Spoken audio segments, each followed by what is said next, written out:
palabra, siendo exhortados, enseñados, corregidos, confrontados, animados, instruidos por tu palabra. Te damos gracias, Señor, porque tú eres bueno y en esta hora queremos glorificarte. Bendice a cada uno de los asistentes, que tu Espíritu Santo ilumine nuestra vida, nuestra mente para comprender tu palabra y tu palabra sea encaminando nuestra forma de vivir. En esta hora te damos gracias en el glorioso nombre de Jesús. Amén. Amén. Pueden tomar sus asientos.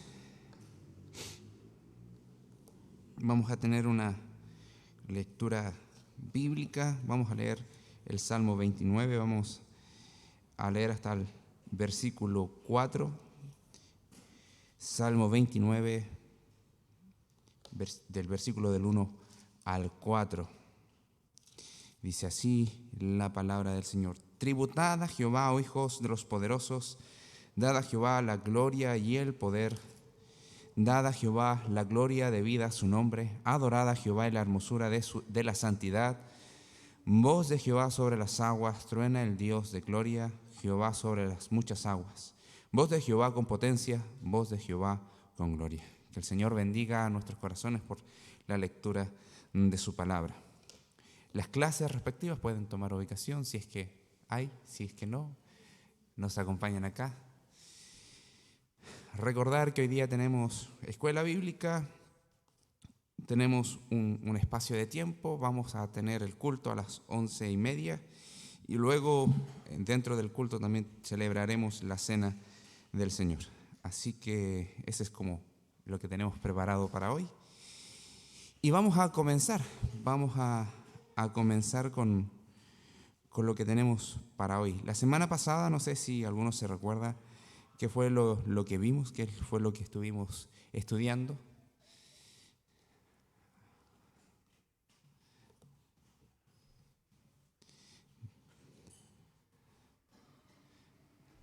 ¿De qué hablamos la semana pasada?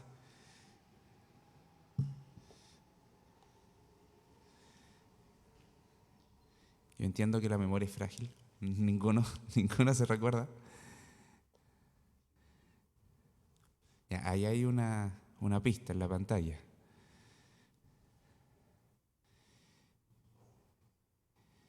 La iglesia local y sus pastores. Terminamos de ver eso. Estamos viendo que la iglesia tiene autoridad encomendada por Dios y la podemos ver en diferentes ámbitos. La vemos en los miembros y también vemos cómo los pastores también tienen cierta autoridad para hacer cosas y tienen en esa autoridad la responsabilidad de también de cumplir con tales labores. Vemos que los pastores están instituidos por Dios, por Cristo en la iglesia. No es una figura que se nos ocurrió a nosotros o a cualquier entidad religiosa, sino que es algo que está explícitamente visto en las Escrituras. Y vamos a avanzar hoy, vamos a ver lo siguiente, que es la reunión de la iglesia. Vamos a ver la reunión de la iglesia. ¿Qué pasa cuando nos reunimos? ¿A qué nos reunimos? Eso es importante, eso es fundamental entenderlo, así que lo vamos a descifrar un poquito. Vamos a ver qué es la reunión de la iglesia. Nosotros cuando venimos a este tiempo, muchas veces decimos vamos a la iglesia, pero la idea fundamental es que nos reunimos con la iglesia o vamos a reunirnos como iglesia, porque la iglesia, ¿qué es? ¿Es la construcción o son las personas? Son las personas. La iglesia son las personas. ¿Pero cualquier grupo de personas o algunas personas específicas? ¿Ah? ¿Cuál sería esa especificación? Los hijos de Dios. ¿Cómo llegamos a ser hijos de Dios? Uno acepta al Señor Jesucristo. Así es. ¿Según qué enseñanza? Hay un mensaje que nosotros lo encasillamos. Y esto es el mensaje de Jesús. Una palabra que es clave y se deriva también nuestra denominación. Somos las iglesias fundamentalistas evangélicas, ¿verdad? Creemos el Evangelio. Entonces, la iglesia son las personas que creen en el Señor Jesucristo en respuesta al Evangelio. Son las personas que han recibido la salvación que Cristo llevó a cabo en la cruz. Entonces, tenemos que la iglesia es todos aquellos que han venido en arrepentimiento delante de la presencia del Señor y han aceptado que son pecadores y que necesitan y reconocen de un Salvador, y Él es nuestro Salvador Jesucristo. Entonces, cuando nosotros nos reunimos como iglesia, estamos celebrando eso. ¿Para qué nos reunimos? El culto. En la siguiente diapositiva vemos que el culto está instituido por Dios para responder a la revelación de quién es Dios que se recibe por medio del Evangelio. Cuando nosotros nos reunimos acá, venimos en respuesta de la revelación que nosotros encontramos por medio del Evangelio. Por medio del Evangelio encontramos la salvación, encontramos quién es Dios, encontramos una relación de pacto, y cuando venimos acá a la iglesia, venimos a celebrar eso.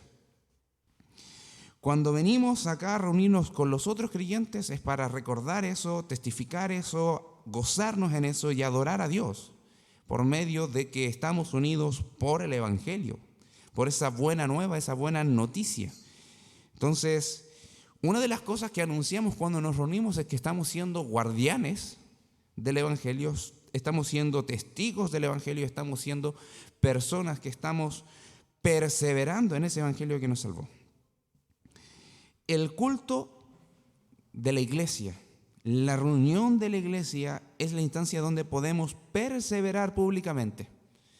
Perseveramos públicamente que hemos recibido esa fe en el Evangelio y que por esa fe que recibimos en Cristo estamos facultados para amar y adorar a Dios, que es en realidad a veces sinónimo, porque si amamos a Dios estamos sirviendo a Dios y estamos adorando a Dios.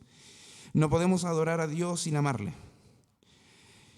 Y la idea de cuando somos congregados acá es para disfrutar de eso. Celebramos que juntos hemos sido salvados, incluso particularmente por Cristo, por los méritos de su cruz, y que ha sido aplicado a nosotros por la presencia de su Espíritu. Entonces, la pregunta viene a ser, ¿para qué nos reunimos? Para celebrar a Dios, que por medio del Evangelio podemos amarle. Eso testificamos constantemente cuando venimos a la casa del Señor. ¿Y qué es lo que hacemos en la casa del Señor como iglesia? También es una muy buena pregunta. ¿Qué hacer cuando nos reunimos?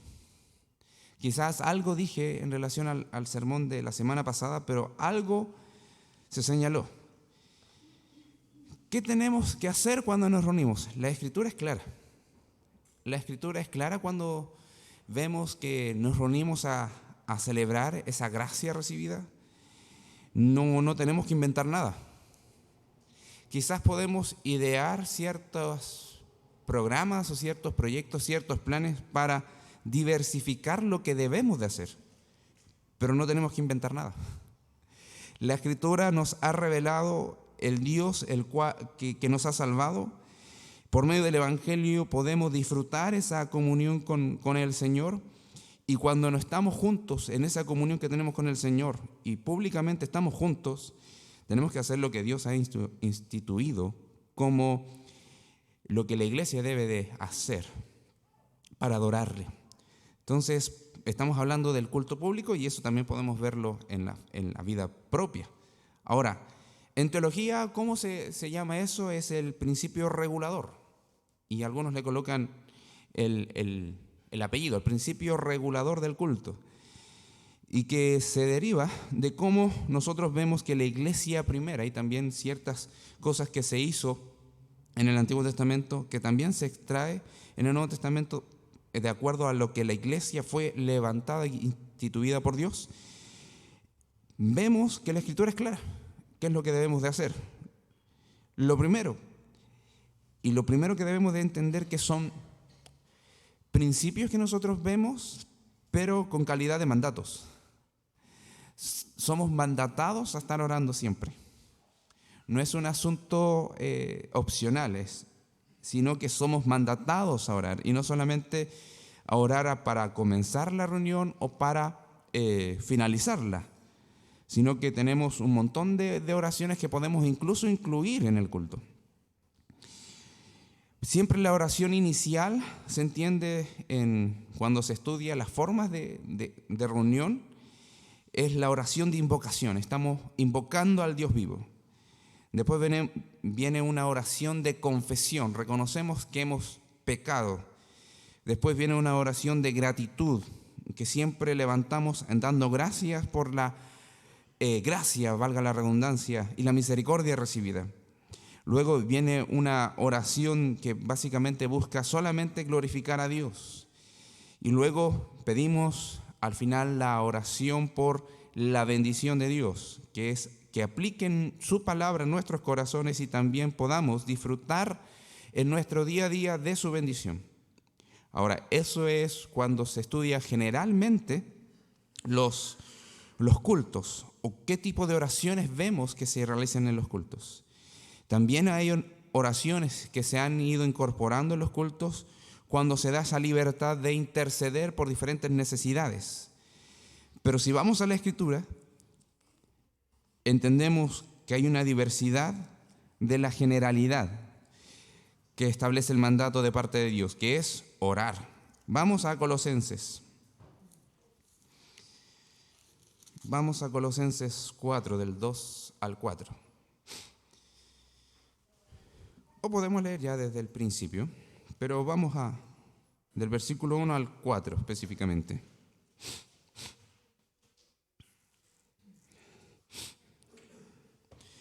Dice: Amos, haced lo que es justo y recto con vuestros siervos, sabiendo que también vosotros tenéis un amo en los cielos.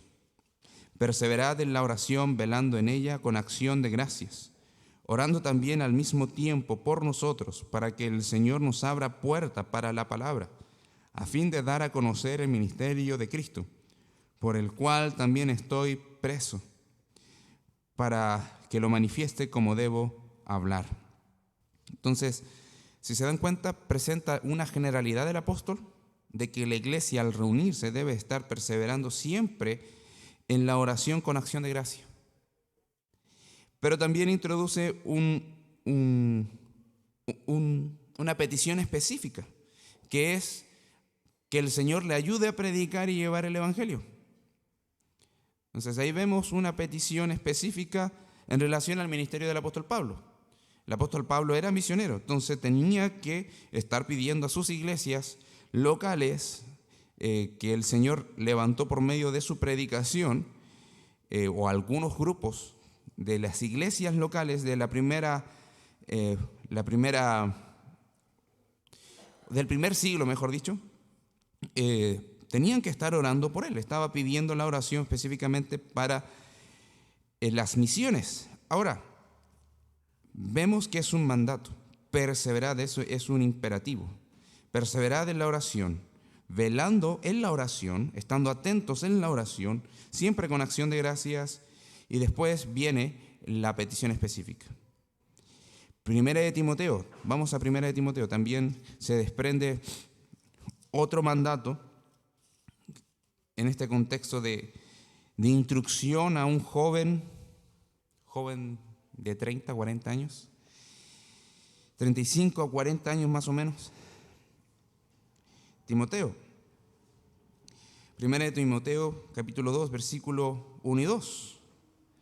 Dice: exhorto ante todo a que se hagan rogativas, oraciones, peticiones y acción de gracias por todos los hombres. Y aquí ya es abarcar la generalidad de las necesidades que necesitamos constantemente llevar a la presencia del Señor. Y esto no lo está presentando el apóstol Pablo específicamente para que nos lo llevemos para la casa, sino cuando la iglesia se reúne. Ese es el sentido. Está instruyendo a dirigir la iglesia el apóstol Pablo a Timoteo. Entonces está diciendo que se hagan rogativas, oraciones, peticiones y acciones de gracias por todas las personas, partiendo por la iglesia y orando por los que están en necesidad, por los reyes y por todos los que están en eminencia, para que vivamos quieta y reposadamente en toda piedad y honestidad. Por los gobiernos, aquí habla por los reyes, no solamente por los locales de nuestra propia nación, sino apuntando a los gobiernos del mundo en sí. Entonces tenemos diversos motivos de oración, pero el mandato específico es, tenemos que orar en el culto. Cuando nos reunimos tenemos que orar y tenemos que considerar todas estas cosas.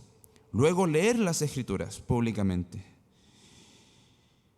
Leer las Escrituras públicamente. Tenemos otra referencia de Timoteo, pero avanzamos 2 capítulos, en el capítulo 4, versículo 13.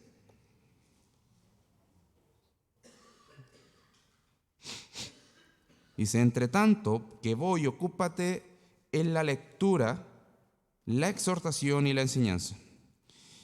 Y aquí podemos unirlo al punto 3, que habla de la enseñanza y la exhortación, como podemos entender la predicación. Entonces, las Escrituras deben de leerse públicamente. Conozco algunas iglesias que tienen calendarios de lectura, o sea, se toma cierto libro, se divide en ciertos pasajes y eso se lee según calendarización domingo a domingo. Entonces, no nos perdemos, no dejamos, como eso fue lo que me explicaba el hermano pastor, que no se perdían en cuanto a qué se iba a leer los domingos. No quedaba en responsabilidad solamente del coordinador o de aquel que iba a dirigir ese día, sino que tenía su calendario, la lectura viene a ser tanto.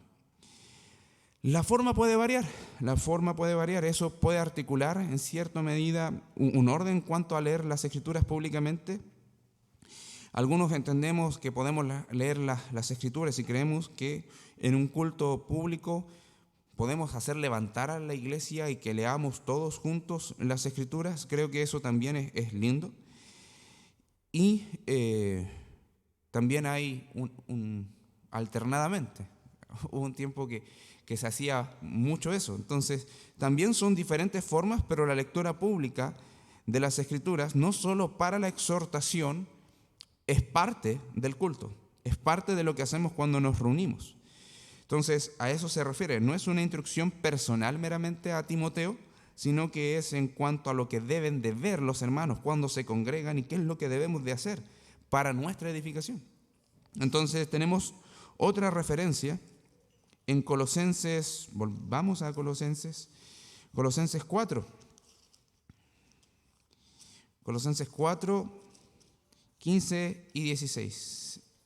Y ahora voy a pedir, no sé si alguien quisiese dar lectura a ese pasaje.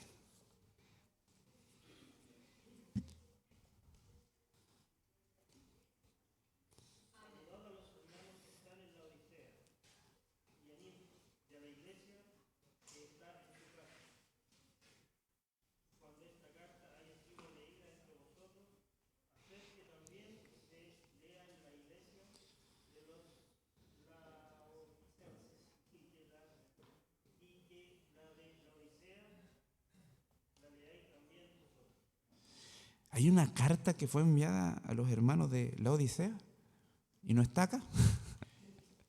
Impresionante. Entonces, estas cartas son cartas porque son públicas. Hay instrucciones personales.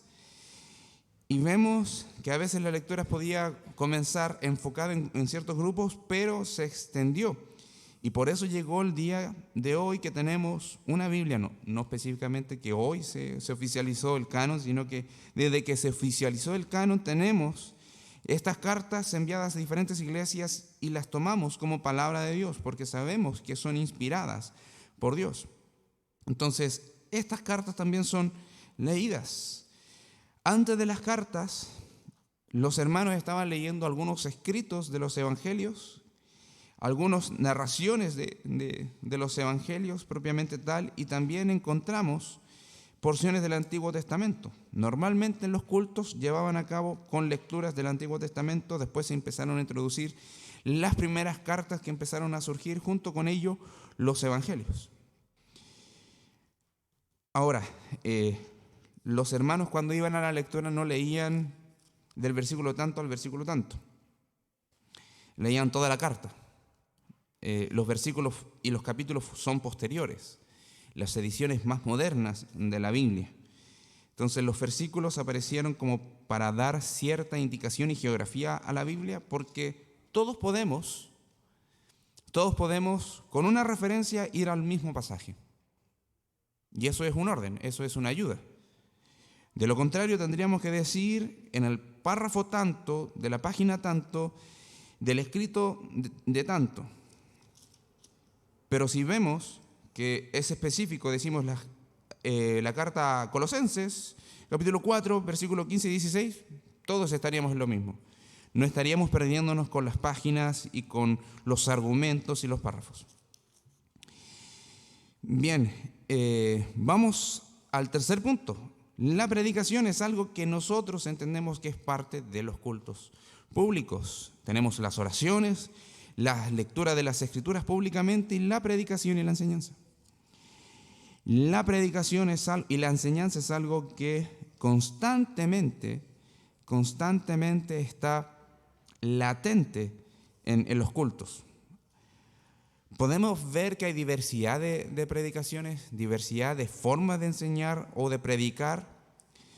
Tenemos una diferencia entre la predicación y la enseñanza. La enseñanza es algo como esto, como estas clases. La predicación busca una exultación a Dios, que viene a ser como una alegría, un regocijo, una adoración a Dios, que busca señalar que esto, lo que estamos hablando, es algo que Dios quiere para ti y busca una respuesta. Busca una respuesta. La predicación es tanto una alabanza a Dios por medio de lo que se está diciendo y también una instancia donde se busca una respuesta. No es solamente adquirir información. En la enseñanza podemos ver datos. Podemos hacer estudios geográficos, podemos hacer un montón de cosas. Podemos decir quizás las características específicas de un libro, fue escrito en tal lugar, fue escrito por tal persona, cuáles eran las circunstancias históricas. Eso en la predicación también va, pero de forma minúscula. En una enseñanza podemos tomar quizás 40 o toda la clase hablando de eso, por los diferentes temas teológicos que salen entre un tema derivado de las Escrituras o directamente del estudio de un libro. Pero la predicación no busca eso, busca decir, estamos hablando de parte de Dios y delante de Dios, y Dios quiere que sepas esto y que si estás pecando, vuelvas en arrepentimiento y fe delante de Él. Eso es lo que está buscando la predicación. Entonces, podemos ver en Hechos 2, Hechos 2:42, sí, Hechos 2:42. Tenemos cómo eran estas reuniones de estos hermanos. Y vamos a ver una porción un poco más extensa ya al final de la clase. Pero tenemos, ¿qué dice? Y perseveraban en la doctrina de los apóstoles, en la comunión unos con otros, en el partimiento del pan y las oraciones. Eso hacían básicamente los hermanos cuando se reunían. Y cuando hablamos de perseveraban en la doctrina de los apóstoles, hablaban las enseñanzas, ya puede ser como un estudio específico o como lo que nosotros entendemos como una predicación pública. Una predicación pública. La comunión los unos con otros es disfrutar de los medios de gracia juntos. Disfrutar de los medios de gracia. Y si eso nos lleva a compartir la mesa, literalmente un almuerzo, bien. El partimiento del pan está apuntando a la cena del Señor y las oraciones.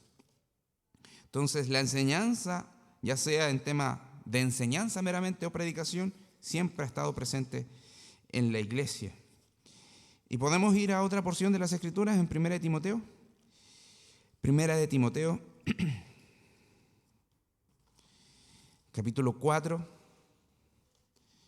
versículo 13. No sé si alguien quisiese leer ese ese pasaje, por favor.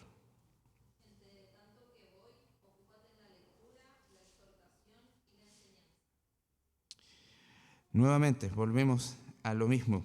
Es el mismo texto que citamos con anterioridad. Pero viene la idea de que es importante, es el énfasis. Muchas gracias, hermana Claudia. Seguimos, el punto 4 dice, alentarse unos a otros y alabar a Dios en el canto. También es parte de lo que tenemos que hacer públicamente. Y tenemos Efesios 19, Efesios 5:19. Si alguien pudiese ayudarme con esa lectura.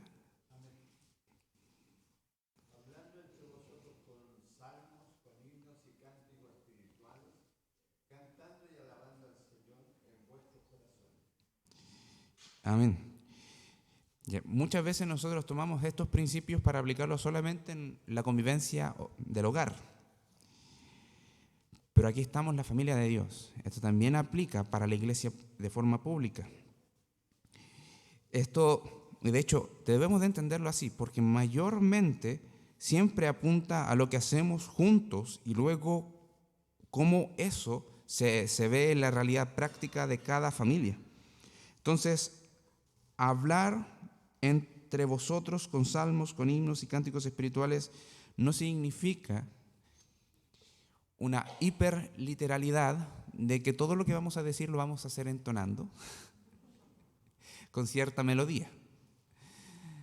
Aunque yo estoy seguro, bueno, ¿quién ha visto musicales que se describe una escena y después de la escena uno de los personajes empieza a entonar una suave melodía y aparece la canción? No está queriendo decir eso, hermanos. Entonces, tampoco es que por cada cosa que nosotros digamos estemos citando capítulo y versículo del libro de la Biblia. Es cuando un joven le pregunta a su papá, papá, ¿me das permiso para ir a jugar al balón? Según el apóstol Pablo en la carta según el versículo tanto, lo que debes de hacer no es necesariamente estar citando específicamente las Escrituras. Lo que sí debemos de hacer es interiorizar el contenido y con eso muchas veces tomar decisiones. Ahora, eso no quiere decir que no seamos intencionales en nuestras conversaciones para colocar a nuestro Señor en el centro. Muchas de las cosas que decimos pueden estar versadas en el conocimiento divino de Dios, pero no estamos citando versículos y capítulos en cada frase que decimos. Eso es más bien una declaración doctrinal. Ahora, en nuestro día a día, tenemos que asimilar el contenido y en nuestra respuesta se debe de ver básicamente expresada de una forma nutrida la palabra del Señor y el conocimiento divino. Ahora podemos entrar en discusiones mucho más profundas, no en asuntos tan triviales o tribales como lo que podemos decir sobre cosas muy cotidianas. ¿Qué vamos a almorzar hoy día? ¿Hacia dónde vamos? ¿Qué ropa me pongo? No. Pero sí hay principios en cuanto al día a día, del comportamiento, del actuar. Entonces, cuando vemos eso, podemos expresar las ideas bíblicas. Y ahora, si la conversación lo amerita, constantemente podemos llevar a cabo la cita bíblica específica. Ahora, en el culto es diferente. Es diferente. Sí o sí tenemos que estar manifestando de forma abierta las referencias que tenemos en cuanto a las Escrituras. ¿Por qué? Porque todo lo que hacemos acá edifica, hermanos. Y los hermanos deben entender que el culto es racional. El culto racional apela a nuestra razón, porque estamos recibiendo y estamos verbalizando un conocimiento que apela de forma directa a nuestra razón, a nuestro pensamiento, a nuestra conciencia, a nuestra mente. Y eso es lo que dice en Romanos 12, que nuestro culto sea, vamos a Romanos 12.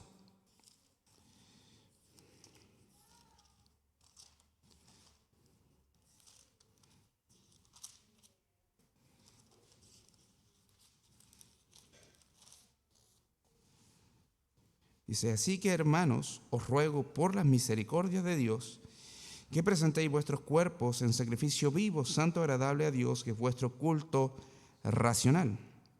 O sea, lo que el apóstol Pablo está pidiendo a la iglesia es, hermanos, de acuerdo a lo que ustedes han percibido, recibido de la misericordia de Dios, los lleve a ustedes a postrarse delante de Dios para presentar sus vidas en sacrificio vivo, santo, apartado, libre de corrupción de la carne, agradable a Dios, que es vuestro culto racional. No lo hacemos por una posesión que domina nuestra mente y no nos faculta de voluntad y anula nuestra capacidad mental, sino que sobredota nuestra mente para tomar la misericordia de Dios, llevar nuestra voluntad y presentarnos en un culto racional delante de Dios. Entendemos eso, entonces, cuando venimos al culto, todo lo que hacemos debe ser comprensible, todo lo que hacemos debe ser racional. Entonces, cuando levantamos cánticos, deben seguir cierta estructura. Cuando seguimos nuestro culto, tiene que seguir cierta estructura. Eso es importante. Y luego vemos en Hebreos 13 que en el culto público podemos manifestar algo maravilloso, que juntos somos una pequeña muestra de la gran novia que tiene el Señor alrededor de todo el mundo. Podemos, por nuestros labios, cuando entonamos cánticos al Señor, estamos manifestando palabras de amor a nuestro amado esposo, que es el Señor. Y en el capítulo 13 y el versículo 15 de este capítulo vemos que dice así: así que ofrezcamos siempre a Dios por medio de él sacrificio de alabanza, es decir, fruto de labios que confiesen su nombre. O sea, esos cánticos espirituales que hablaba de Efesios, esos himnos, pueden tener una estructura de una melodía, de una canción, pero específicamente todo lo que decimos en el culto, nuestras oraciones, nuestra dependencia, nuestro reconocimiento de pecado, nuestro arrepentimiento, nuestra exaltación a la grandeza de Dios, busca básicamente ser un sacrificio de alabanza a Dios, que confiesan constantemente su gran nombre por medio del Evangelio. Siempre es por medio del Evangelio. Tenemos las ofrendas, todo tipo de ofrendas. Punto 5. Eso en el Nuevo Testamento lo consideramos así, que incluso los diezmos son parte de la gran ofrenda que pide el Señor que los hijos de Dios le entreguen. De hecho, en el Nuevo Testamento encontramos ese concepto que se establece en 1 Corintios 16 y vamos a 1 Corintios 16, versículos 1 y 2. Nosotros lo estudiamos cuando vimos la exposición de la carta a los Corintios. Dice, en cuanto a la ofrenda para los santos, y eso implica todo cuanto lo que podamos ofrecer. En ese entonces aún se recibía algunas primicias, pero vemos que con el tiempo todo se traduce en ofrendas monetarias. Entonces, haced vosotros también de la manera que ordené en las iglesias de Galacia, cada primer día de la semana. Las ofrendas en la reunión pública es como una extracción directa de lo que vimos en Deuteronomio, básicamente donde el Señor establecía que todas las ofrendas deberían ser en el momento de reunión, en el momento cuando el Señor los convocaba. Entonces nosotros, en cierta medida, tenemos ese mismo mandato. Nuestras ofrendas monetarias también cada día de la semana, que es los domingos, podemos apartar según lo que el Señor haya prosperado, eso es lo que dice, y lo guardamos aparte y lo entregamos para que sean recolectadas para el servicio de la iglesia. en general.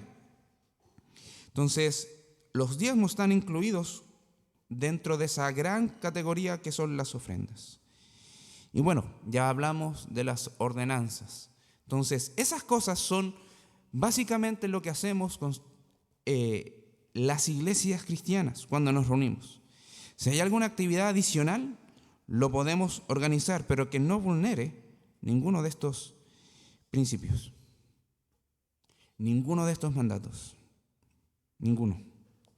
No podemos sacrificar ninguno de estos mandatos por otra cosa que queramos hacer. No se puede. Si lo hacemos, estamos fallando como iglesia. Y los pastores estamos fallando en ese sentido. No sé si alguien tiene alguna pregunta, algún comentario. Muy bien. Simón. Muy bien, me quedó clarito. Bueno, dar la bienvenida a Matías, a Pastor Matías junto a Natalia. Está nuestra hermana María, también está nuestra hermana Sandra, la hermana Nona, está hermano Ramón. Damos gracias, Señor, porque vemos que nuevamente como familia están en la casa del Señor y es un regocijo. Amén. Así que también extender este saludo a todos y a cada uno de ustedes que ha llegado quizás, no al principio, pero se ha estado incorporando a esta escuela. Así que damos gracias al Señor por la iglesia, damos gracias al Señor porque Él nos sostiene, nos guarda, nos cuida.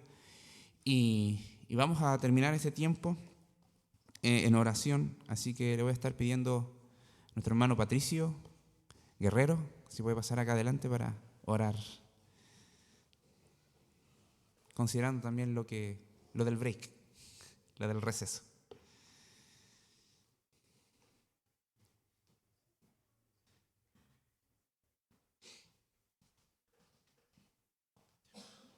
Oremos. Padre, en nombre de Jesucristo vamos delante de usted, Señor, sabiendo de que usted, Señor, deja todas sus instrucciones, Señor, en su palabra, Padre. Gracias, Señor, por escogernos, Señor. Sabemos que usted, Padre, tuvo y tiene una misericordia y un amor inmenso, Señor. Le agradecemos, Padre, por permitirnos estar acá. Le agradecemos por estar escudriñando su palabra, Señor, para ver cómo nos debemos comportar como iglesia, Señor. Le pedimos, Padre Santo, por la vida de cada uno de mis hermanos que ha podido llegar acá. Gracias, Señor, por los hermanos que nos están visitando, los hermanos que podemos volver a ver de nuevo, Señor. Gracias, Padre, porque usted así lo ha permitido y la gloria, Señor, sea todo para usted, Señor. Padre bendito, le pedimos, Señor, que usted bendiga este tiempo y el tiempo que viene a continuación del break, Señor, pidiendo por los alimentos que nos vamos a servir para que sean alimentos que nos caigan bien, Señor. Le pedimos, Padre, también por el tiempo donde vamos a conversar, Señor, para que toda conversación sea para la gloria de su nombre, Señor. Le pedimos todo esto en el nombre de Cristo Jesús. Amén. ¿Rabiaste mucho? ¿Ah? ¿Rabiaste mucho ayer? ¿De qué? ¿Rabiaste mucho ayer? No.